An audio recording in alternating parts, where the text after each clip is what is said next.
Last వీడియోలో అమ్మవారు ఊరేగింపు అయితే చూపిస్తాను కదా, ఈ వీడియోలో చూపిస్తాను చూడండి. ఈ అమ్మవారు అయితే మహంకాళి అమ్మవారు. ఒంగోలు అయితే అమ్మవారి అన్ని అవతారాలను ఒకే చోట అయితే నిలపరు, ఒక్కొక్క అవతారాన్ని ఒక్కొక్క ఏరియాలో నిలుపుతారు. అలా మా ఏరియాలో అయితే కాళికా మాతను నిలిపారు. ఇంక ఇక్కడ మెయిన్ ఈ విగ్రహాలు అయితే కళారాలని కూడా అంటారంట. ఇంతకు ముందు చూపించిన అమ్మవారు అయితే ఆ గుళ్ళు అయితే ఉంటారు, ఆ గుళ్ళ నుంచి బయట తీసుకొని వస్తారు. జనాలు చూడండి ఎంత మంది ఉన్నారు అమ్మవారిని చూడడానికి. ఇంకా టైం వచ్చేసి నైట్ 1:30 అవుతుంది. ఆ టైంలో అమ్మవారిని తీసుకొచ్చి ఊరేగింపిస్తారు ఇక్కడ.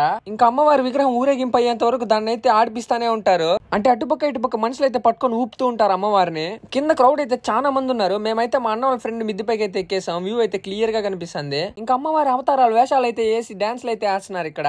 ఆ వేషం వేసుకుని అతని కంట్లో కోపం చూస్తూ ఉంటే నిజంగా అమ్మవారి కంట్లో కోపం చూసినట్టే ఉంది, అంత బాగా పెడుతున్నాడు ఎక్స్ప్రెషన్స్.